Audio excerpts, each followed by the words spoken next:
Kingdom Hearts, a beautiful game about friendship that's stocked full of Disney characters, wonderful copyrighted music, and amazing art direction. Who could possibly feel genuine, unbridled anger towards this game? I could. And I did. Don't get me wrong, I still love the game and think it's fantastic. In fact, the main reason I got so angry at the game was my own fault.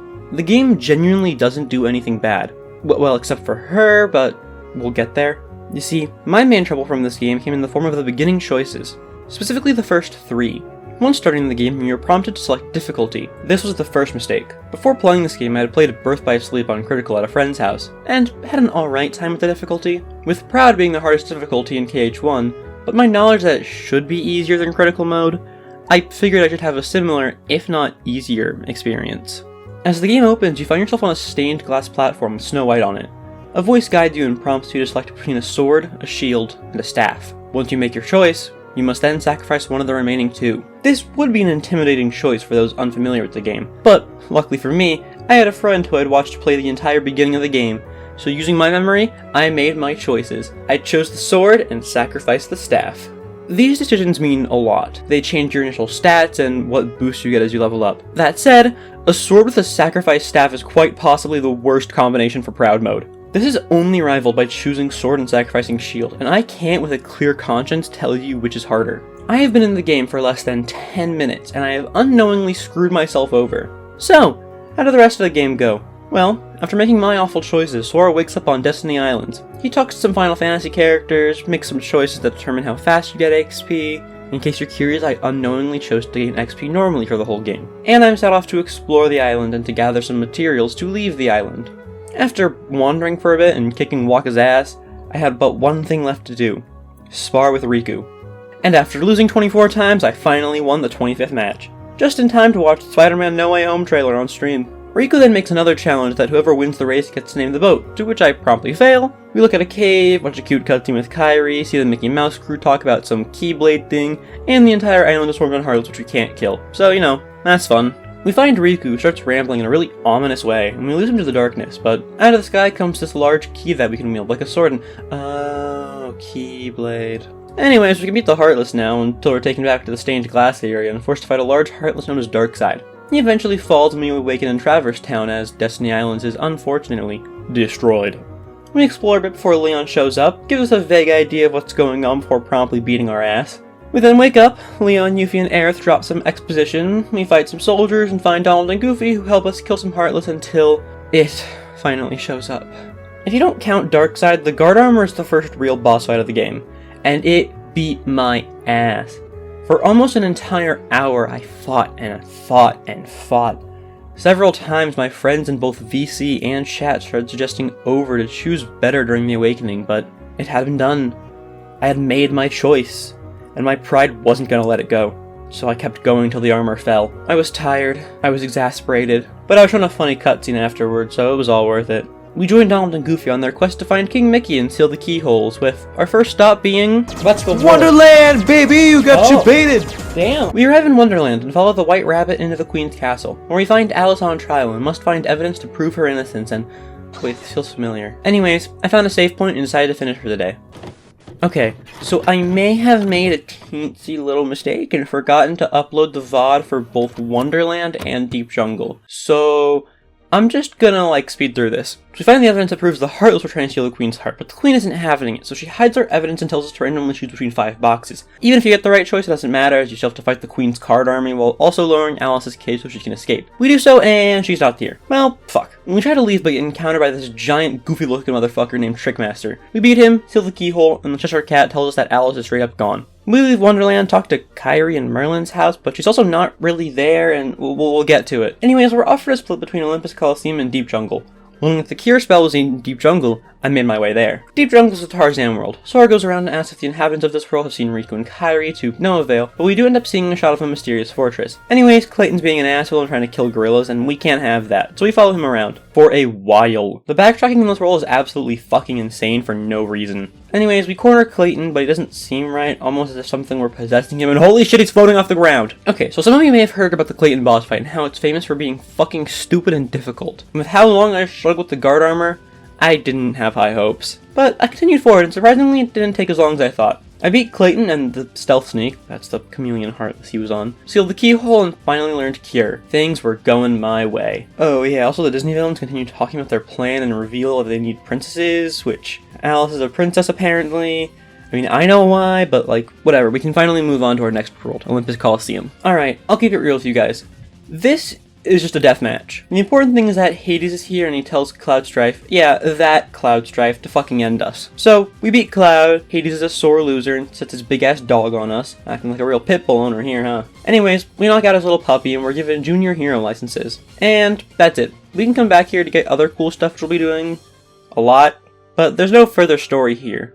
Oh, except Cloud tells us that he listened to Hades to help find someone. Wonder who that could be. Anyways, we gotta get back to Traverse Town and go visit Merlin because we just unlocked the 100-acre woods, baby! There's not much here. It's a bunch of mini-games you unlock over time that gave you some cool stuff for beating them, but who cares because it's one of the goddamn sorry, excuse me. Got a bit too excited there. There's also one other surprise waiting in Traverse Town for us. What the fuck? Whoa! Hello? Oh! Jesus Christ! Hi, Riku! So, yeah, Riku's here. Like, actually, we have a small talk. He gets jealous that we made some other friends. He also wants to know more about our Keyblade and... What the fuck? Anyways, Donald doesn't want to let Riku join us, and Riku just fucking disappears. Like, genuinely, he's just gone. Well, it's time to head to Oh, hey, there's a keyhole in Traverse Town that we can seal. That's cool, we might as well, and... Oh dear god, not again. Okay. For the opposite armor. The opposite armor? So yeah, this is the opposite armor. A stronger, more frustrating version of the guard armor, my arch nemesis.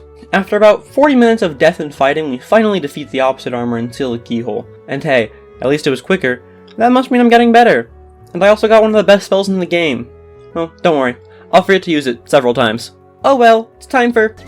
Is that Agrabah? So the second we show up in Agrabah, we instantly see that Jafar wants Jasmine for whatever this princess plan is. So, we just have to find her first. Except, well, that doesn't really go as planned. So the carpet takes us to the Cave of Wonders to rescue Aladdin. Oh, and Genie. We corner Jafar, make a wish to save Jasmine, except Iago took the fucking lamp, and Jafar left us with the pot centipede, which is an annoying-ass boss, and I'm fine. It's alright. But yeah, the pot centipede's kind of an annoying boss fight. Not hard, but definitely not fun. Back to the Cave of Wonders, I speedrun the shit out of the lower chambers, much to my friend's surprise. Oh, son of a bitch, are you kidding me? You just did that?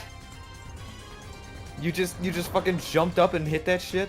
And made my way to the final battle against Jafar. And it was easy, and honestly kind of boring. But then Jafar gets to a second phase where he becomes a genie, and then you win by beating up Iago. It's not a joke, that's how you win the fight, you beat his bird up. The fight's also long and boring. I'm seeing a pattern here. Anyways, Jasmine's gone. Fuck. Well, time to say goodbye to Agrabah, where we're once again given a split path. One takes us to Atlantica, the other Halloween Town. Now, no one likes water levels, so I figured I'd get it out of the way and made my way to Atlantica. And then this fucking whale showed up. So, yeah, Monstro shows up and blocks you from reaching Atlantica. Now, Monstro's pretty small, but it can get damn confusing with how tight every room is. Anyways, it was not a pleasant experience.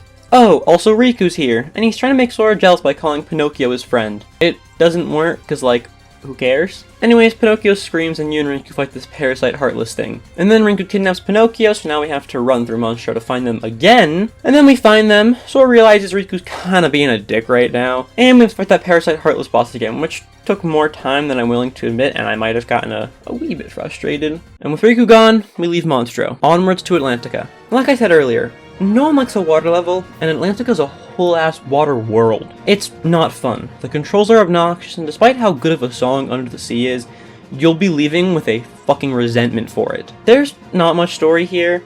Oh, but everyone does change appearances so they don't look out of place, which is really cool. Anyways, Ursula wants the trident, tricks Ariel. You've all seen the movie, you get the gist. There's something more pressing to talk about in this world. There is 2 boss fights in this world. A cool regular fight against Ursula, and a final boss fight against a giant large Ursula. This final boss fight is the most bullshit, unfair, rage-inducing boss I have ever had the displeasure of fighting. I like hard games. Hollow Knight and Celeste are some of my favorite titles, but not once have I ever felt that the game's challenge was unfair. But this giant 8-legged thorn in my ass? Oh, the anger I felt. I spent nearly 3 full hours on this boss, and let me tell you why. First off, her hitbox for being a giant. She should have a large hitbox, right? Well, you'd be correct. The issue is she can push you with her head and you can't hit her anymore, and you have to swim closer, wasting more time. Why does wasting time matter? Because she has these lightning bolts that strike you faster than my family gets drunk with tequila. 3 hours of my goddamn life spent on fighting this purple witch. I had to take a break. My internet was dying and I just couldn't take it anymore. So I sat down the controller to go at her another day.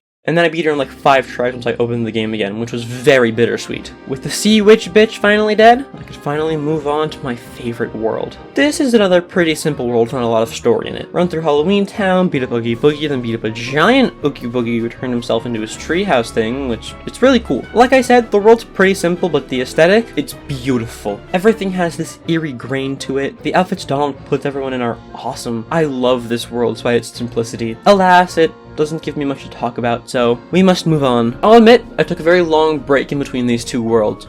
Nearly 2 months. But it was finally time for Neverland. We land on Captain Hook's ship and Riku's there, and he can command Heartless now. Oh, Kairi too, but she seems a little, unconscious. Anyways, we find Peter Pan and battle our way through the ship, eventually having to fight a Heartless Shadow Sora. This thing's a pain in the ass, and it's actually harder than the final boss of the world. I left the fight pretty irritated, but I still pressed forward. The Captain Hook fight is astonishingly easy, and he also tells us that Riku has run off to Hollow Bastion. So, our next destination is now in sight, but first a quick Coliseum run. Nothing too important, just catching up. First things first, Hollow Bastion is absolutely beautiful. It acts as a 3-way tie between being its own thing, being the Beast's castle, and being Maleficent's castle. Hollow Bastion is a struggle, as it has every right to be. The enemies are much tougher, the layout is significantly difficult to understand. Oh, and did I forget to mention Riku takes our Keyblade at the very beginning, meaning we're defenseless against all the high-level Heartless? Anyways, after Donald and Goofy almost abandon us, they decide to fight by our side. So we take back our Keyblade and fight Riku once again, to which I didn't lose. Suck it, Riku! Anyways, Riku runs off and gets more darkness given to him, and gets its own Keyblade. But more importantly, we have to fight Maleficent. The first fight's a bit slow, but pretty simple to get the hang of. However, you also have to fight her in her dragon form, and this fight? Yeah, this one took me a while, and I got pretty pissed. I will say, mostly my fault though, I was being stupid. Anyways, it's time for the 3rd rematch against Riku, and this was probably one of my favorite fights in the game. With Riku being your rival, if that's the right word to use, the fight feels like an honest sword match. Kinda like how the original fight against Cloud felt, all the way at the beginning. But nevertheless, the match comes to its close, with Sora as the victor. But we can't seal the keyhole yet. The 7th princess hasn't given her power. Sora finally understands what has happened to Kairi, and takes Riku's Keyblade to unlock his own heart. Turns out Kairi and Sora's heart kinda got mixed together, but this also causes Sora to lose his heart. And while everyone's mourning, this guy named Ansem shows up, speaks for a bit, and then we end up controlling a Heartless, which we can presume to be Sora's Heartless. Kairi uses her power to bring Sora's heart back, and now we can finally chase down Ansem and seal the keyhole. While we make a quick detour to Traverse Town, Riku wakes up in some dusty-ass void, hearing another mysterious voice, which, now knowing who that is, I gave him the wrong voice. We get back to Hollow Bastion and make our way to the portal. Inside, we fight a behemoth, also a pretty fun fight, and open the path to the end of the world. No, that's literally its name. A purple, crystal clear sea with a spiraling cluster in the center. This world is home to some of the most annoying Heartless in the game. The Invisibles and Angel Stars. Both have invisible states, do massive damage, and don't like to be near you. Nonetheless, we push on until we reach the final challenge. A green floor lies before us, and a gauntlet of Heartless is the only thing standing in our way. This room, this singular room, broke me just as bad as Ursula did because of the Invisibles and Angel Stars' stupid-ass mechanics. April 28th. I streamed for 7 straight hours, with 3 of them dedicated to this room alone.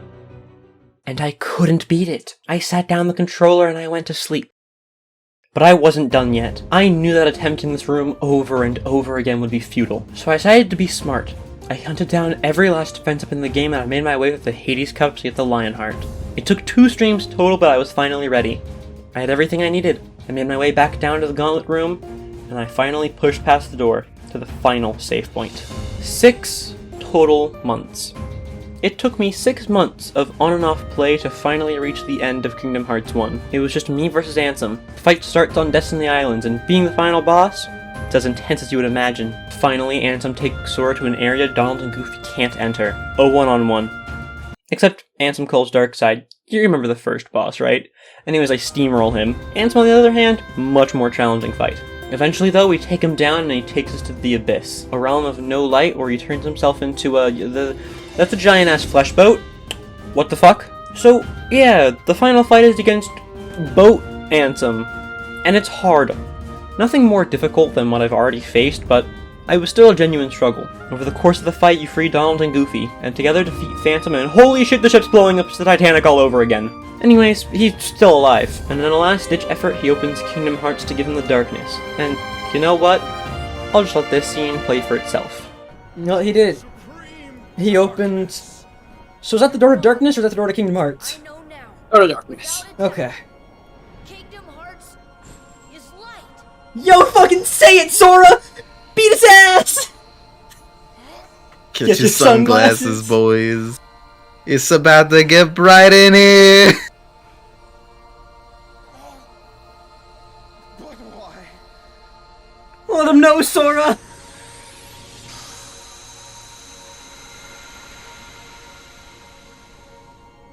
My man's just got eviscerated. Come on.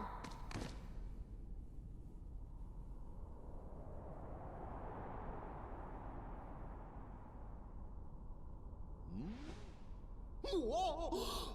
Stop staring and keep brushing.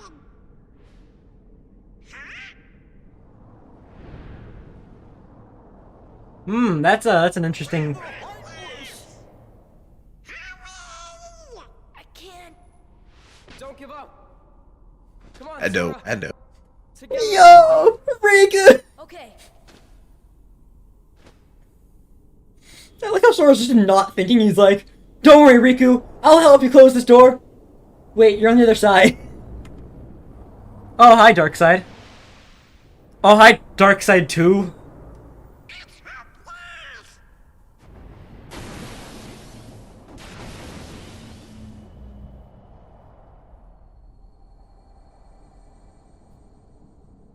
Oh? Huh?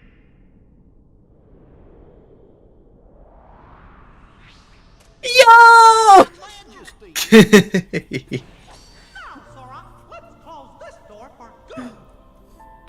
$400 million. $400 million. Door to the light. Sora, you can trust King Mickey. Now, they're coming. You know where his shirt is, Green. You know where his shirt is. I still think it's hilarious that there's a canonical reason to why he's shirtless in this cutscene. Yes. That will be the funniest shit to me.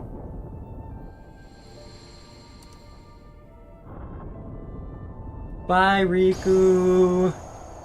I'll see you in my memories. Oh, hey, of guys, memories. it's his final smash. Shut up.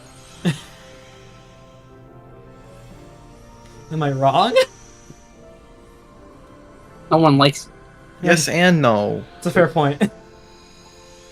I would rather it be like Ragnarok or I He still doesn't shoot it with the light beam. A. B. He doesn't do the weird he doesn't do the cool spinny stuff. And 3. It doesn't fucking explode. And that's it. That's Kingdom Hearts. Don't let my anger fool you, I genuinely loved this game. And the only thing I would change is to not choose what I did at the start. While the credits roll, I'd like to take this time to remind you that I did stream this entire game over on my Twitch. And all streams, except that one I forgot to upload, can be found on my VODs channel, both located in the description below. I'm planning on taking the summer to play through as many KH games as I can, so stick around. But it's finally time to see what my stats are. You know, despite all my trouble, I can't imagine I died more than 200 times, and holy shit, did I say 400?